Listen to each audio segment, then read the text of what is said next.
join thousands of NFT traders who already start their day on CryptoSlam. As the conflict in Ukraine rages on, the crypto community unites. Together with some other crypto entrepreneurs, some of whom are actually in Ukraine, still in Ukraine, started a crypto-specific donation fund called Unchained Fund to really start gathering and kind of distributing funds for the humanitarian needs. And will Russia, which is finding itself financially isolated from the world, look to cryptocurrency to regain its footing? No one wants to touch the Russian financial institution right now. Companies like never before are disconnecting, and the financial plumbing of the Russian financial system is disconnected from the world except for China. The crisis in Ukraine and the role of crypto, coming up on this special edition of Word on the Block.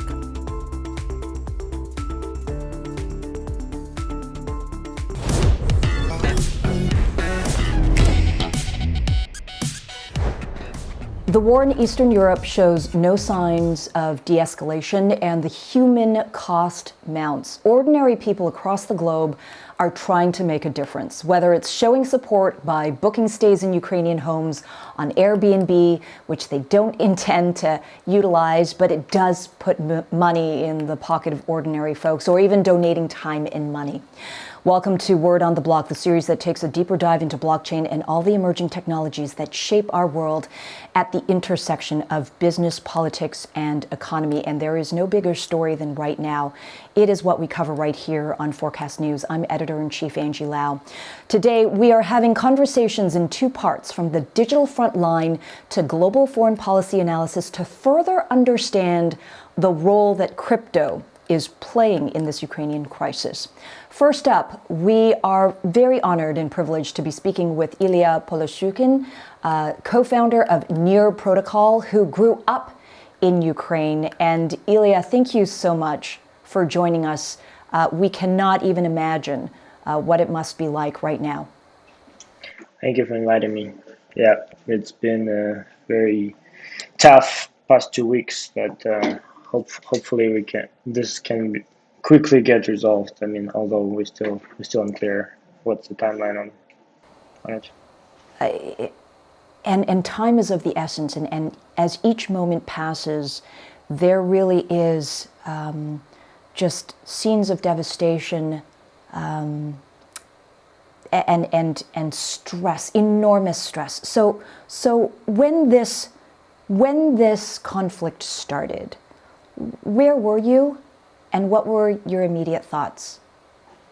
I was in New York actually, and we got messages from some people who were in Ukraine that they heard explosions.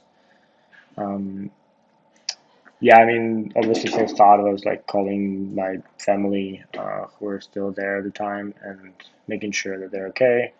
Trying to understand kind of what's happening and what can be done.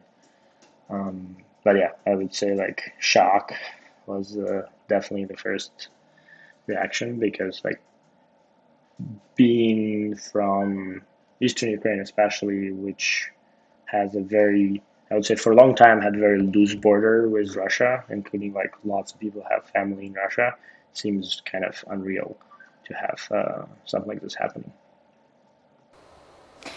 And so there you are, and you are, you're doing your thing. You're creating a protocol. You're creating, you're leading the vision at Near Protocol. What was your next thought? What did you think to yourself of what you could do, despite being thousands of miles away?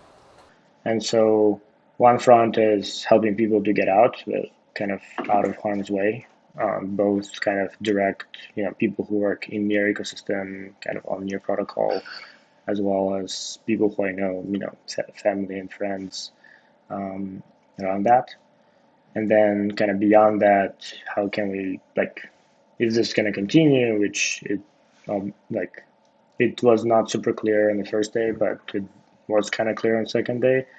What can we do together with some other crypto entrepreneurs some of whom are actually in Ukraine, still in Ukraine, started a crypto-specific donation fund called Unchained Fund to really start gathering and kind of distributing funds for the humanitarian needs. At the same time, kind of Ukrainian government launched support as well, and they launched crypto wallets as well. And so, helping fundraise to them as well through interviews as well as through kind of spreading the word, connecting to people like on the West who are able to donate. And beyond that, we're starting to think what else we can do, right? Because now it's clear this is a long term, and so we'll need a lot more long term solutions as well. The short-term needs were almost immediate. When you think about how you're applying technology of cryptocurrency and blockchain, it really is proving to be even more versatile in a crisis than we ever imagined. We've seen some great initiatives from the global crypto community, exactly as you've done and led. We've heard of Ukraine DAO, other humanitarian projects financing Ukraine's resistance. I want to take a step back with you and talk about the role of crypto from your perspective as a Ukrainian, as a person who grew up there, with family there, with friends there. This is your country. And here you are in the leading roles of the industry, of technology, of blockchain and crypto. And how do these two worlds marry together? From your very specific perspective, how do you regard the role of crypto here? Well, so for me, crypto always was about kind of removing barriers and creating kind of a larger community, right?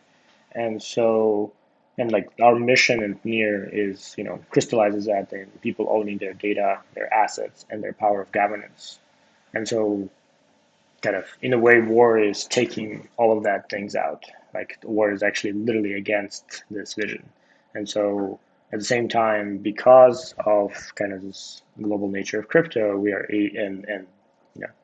especially for newer protocols, it's becoming kind of almost instant. We can transfer money, we can create some kind of decision-making processes like DAOs to decide on how funds are allocated. We are able to help people way faster, right? Like if we think about donation that usually happened through like wire transfers, it can take like two weeks, right, to actually get money from one country to another. And especially if we're talking about something like money transferring to Ukraine right now, or from Ukraine because they need to buy something in other countries to bring it to Ukraine, like that is not manageable, right? And so, like really the ability to get it in people's hands, do it fast, do it kind of in a resilient way, and then we see similarly kind of even on the government level, right? They have opened up crypto accounts and they see that their suppliers are also willing to take crypto. Like the Deputy Minister of Digital Transformation, Alex Bornakov, mentioned that 40% of suppliers they're working with are accepting crypto now.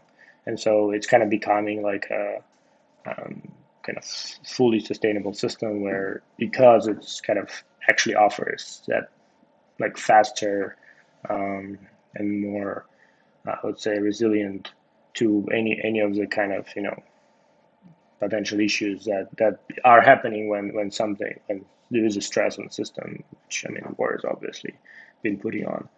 And so we've been kind of obviously fortunate to collect like over 4 million already in the Unchained Fund. The government actually collected over 50 million in crypto as well. Well, if you think about it, it's saving lives. And imagine if you had to line up at a bank. This is what in our modern age finance and money and liquidity actually mean. And in a time of crisis, to have that reduced to split seconds so that you don't have to worry about resources, that you can be on the move to safety, that's an incredible thing for crypto.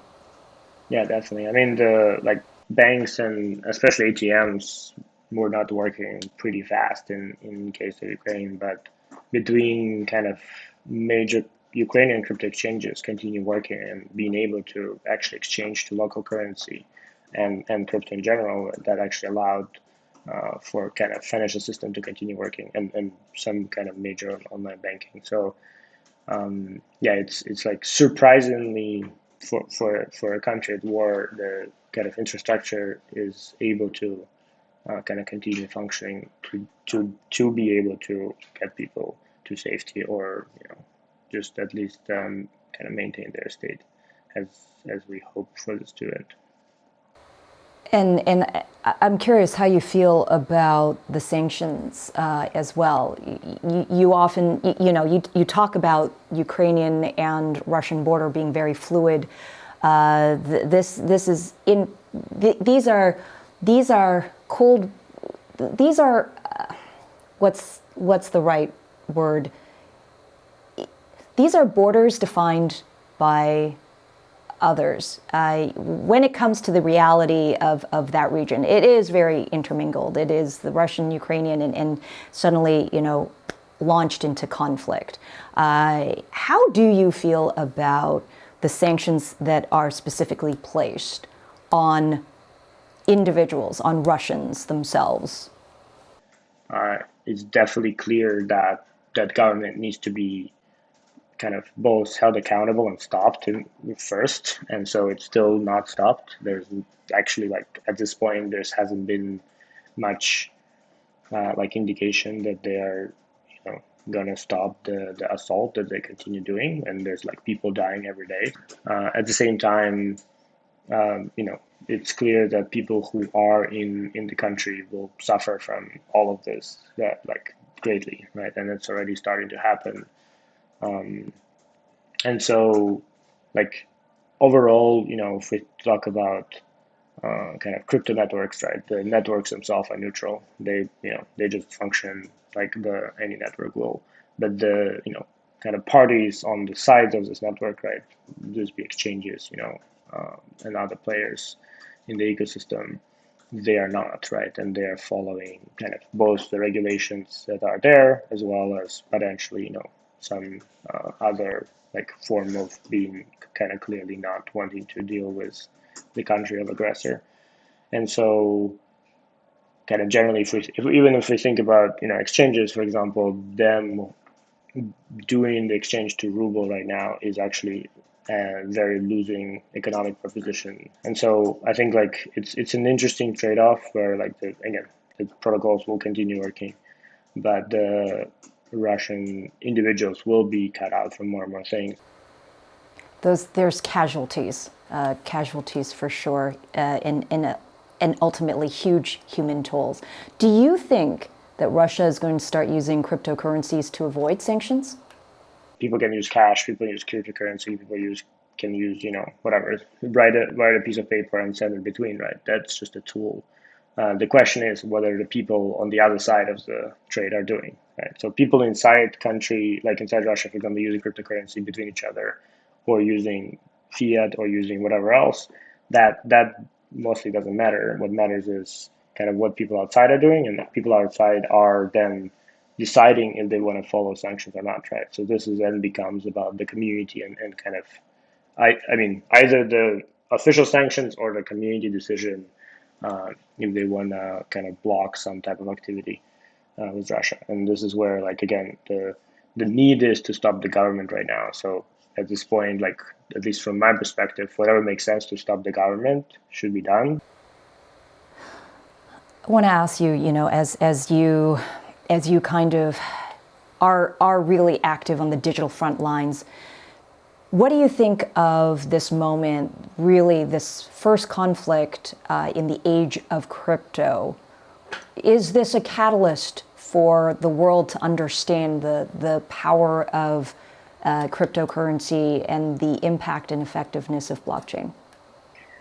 For sure. I think it actually has more sides than it loses. I think the really few important pieces that came out is kind of lack of reputation, lack of understanding when somebody provides information, what's the reputation they have behind it. There's a lot of misinformation, and especially on the Russian side.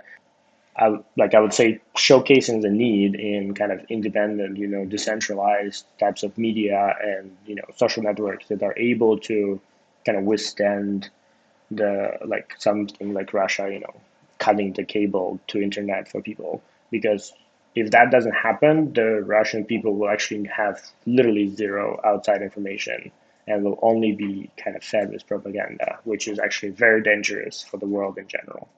And so I think this shows both kind of crypto being the means of the financial system that works, right, even in times of crisis. But even beyond that, the Web3 is actually the tool we need, and we need to build it out more to really deliver the kind of trustworthy information with reputation, with understanding who people are, how it works, kind of beyond what normal social media can, and also beyond censorship of the large kind of governments. Everything that we're seeing in real time right now is truly setting the stage up for a future, and I hope that future is of peace, and I hope that peace comes quickly. Ilya, thank you so much for joining us, and really our best to you and your family and this global community. Thank you. All right, time for a quick break. On the other side, we're going to talk Russia, regulators, and sanctions with Michael Greenwald. When we return, are financial sanctions on Russia opening the door for laundering assets through cryptocurrency? Digital assets will not be an off-ramp for oligarchs or for Russians who are trying to move around sanctions, because that amount of reserves or that amount of money would be way too obvious and be a clear sign that there was illicit activity moving. Forkast News is your gateway to all things blockchain, breaking down and breaking through the noise with the people who know it best and why it matters. The future is being built, and Forkast has it covered. This is Forkast News. Welcome back to this special edition of Word on the Block. As Russian forces began moving into Ukraine, global powers united to blanket the Kremlin with financial sanctions in hopes of crippling its economy. In a recent opinion piece for Forkast, former U.S. Treasury attaché to Qatar and Kuwait, Michael Greenwald, writes, "Warmongering Russia is finding itself increasingly isolated. What if the rogue state tries to regain its financial footing via cryptocurrency?" It was a great piece in Forkast News, and let's ask that question in person right now to Michael Greenwald, who joins us. Michael, it is good to see you again. We really appreciate it. Great to be here, Angie. Thanks for having me. Well, we've talked about it, and through your vast personal experience, and this is the capacity in which you speak to us right now. When we talk about decentralization or the lack of a central authority, it's really one of crypto's most sought out features. Yet the U.S. has recently asked crypto exchanges to prevent Russians from using digital assets to avoid the sanctions of the traditional financial system. I mean, if you think about it, despite the ethos of decentralization, should exchanges comply and ban Russian users in such extreme circumstances? What's your view? Well, I think it's going to be a delicate balancing act for digital asset exchanges.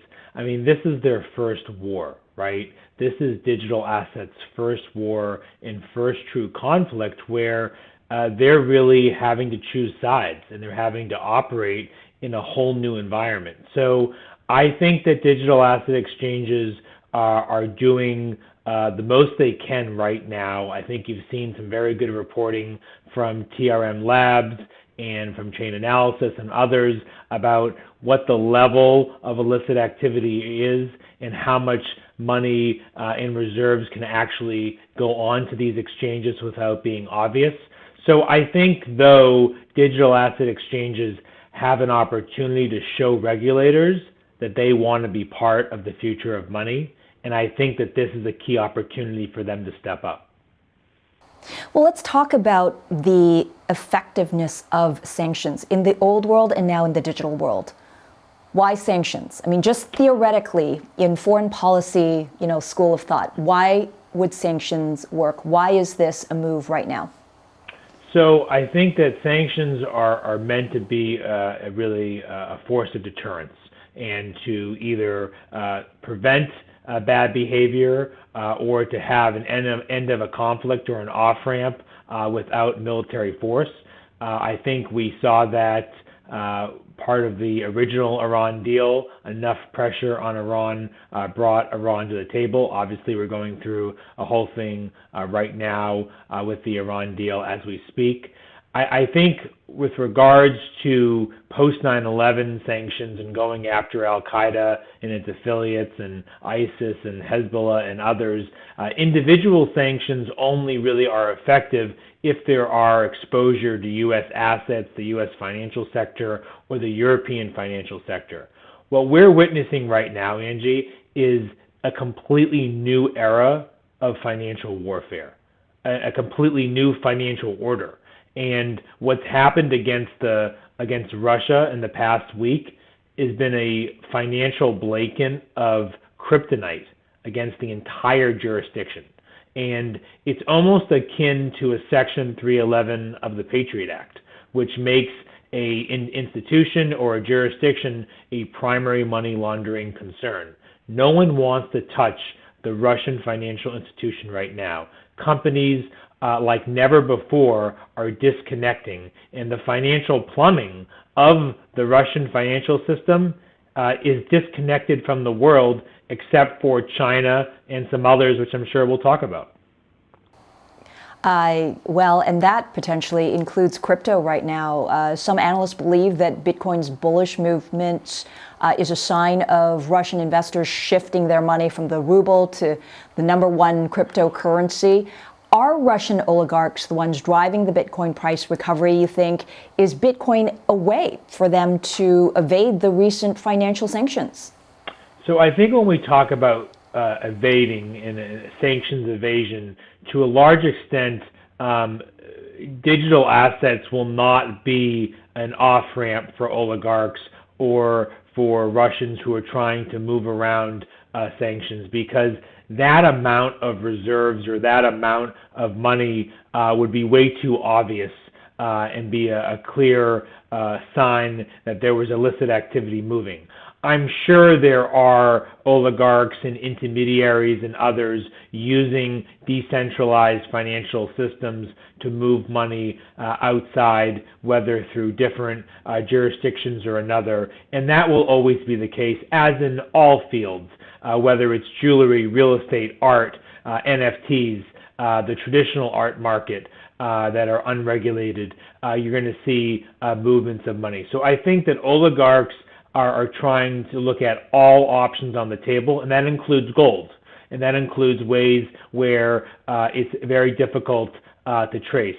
But I think it's not appropriate to say that digital assets will be the only tool, and I just don't think that there's a large enough swath of the sector to actually move that amount of money.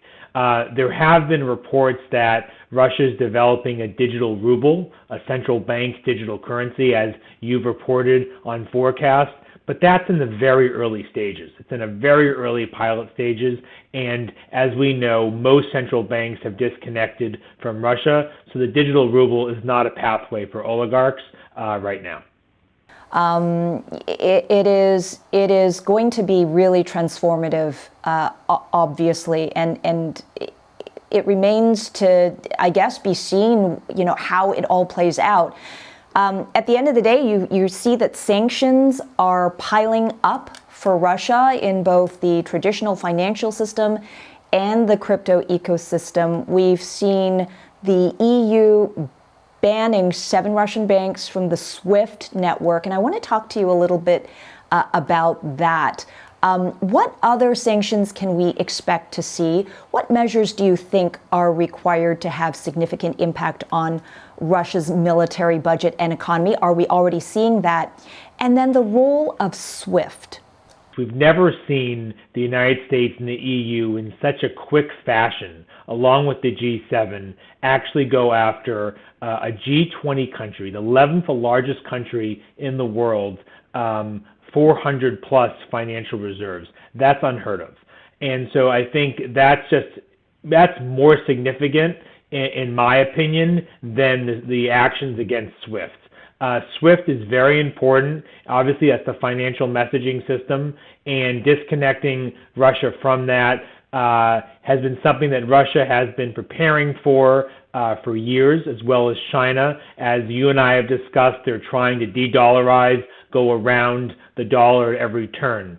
I don't think Russia, its military, and its whole apparatus anticipated that the EU and other like-minded countries would freeze their reserves, what they have been piling up for years. And the fact of the matter is that China holds around 13 to 17%, depending on estimates, of Russian reserves, and they have around 140 billion in gold left. And so really this is going to require Russia to have a closer economic relationship with China. We've seen that increase. But let's remember, that's going to come at a cost to Russia. That's going to come at a bad negotiating stance for Russia. And so I really think that the administration is going to look at additional options on the escalation ladder, a new escalation ladder. When I was back at Treasury in 2014, there was an escalation ladder. Now we're in a completely different new financial order. And so obviously oil and gas are the next major arsenals on the table. Given where oil is going today, some estimates say that it's going to go to $180 or $200 barrel of oil. That is quite alarming for the U.S. But I think that is something that you're going to see definitely on the table. So you're going to see a lot of different, even energy policies likely coming out of the U.S. As a result of this. You bring up a really important point, the relationship with China. Does this accelerate China's efforts in ECNY? Well, they've been prioritizing their digital yuan efforts for a while, and they've been out in front on this issue. The Olympics was one inflection point for them. I'm not sure that all the data is successful for China that came out of the Olympics, but certainly it was an important laboratory for them to study how the rest of the world would either use digital yuan or not. I think that what we're going to see is a complete weaponization of central banks and central bank digital currencies utilized by China, Russia, Iran. And that's going to be the axis of central banks using CBDCs, while the rest of the world, as they're in their pilot programs, will likely prioritize equity, making sure there's privacy built in, and financial inclusion.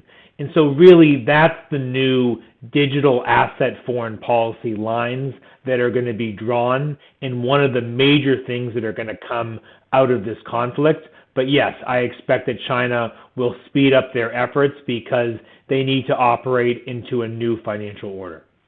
And finally, what about the role of stablecoins? We're seeing daily trading volume of stablecoins surging 75% on the day of Ukraine's invasion. Is this a sign of investors recognizing stablecoins' role as a safer digital asset vehicle? And also, how can war-torn regions benefit from using stablecoins? What's happening in Ukraine? I think with regards to what's happening, there, you're going to see stablecoins take up the theme that part of the future of winning the digital currency race and prioritizing the dollar is going to be done from companies like Circle and Paxos. And I think regulators really, regard them the best right now. And I think the themes that they are going to build upon is that this is the next iteration of dollar innovation. And that is really coming out of stablecoins. And yes, you're seeing an increase, and they are going to play right into that narrative. Digital assets, the new front. Michael Greenwald, a pleasure, and thank you so much for your insights. Thank you so much for having me.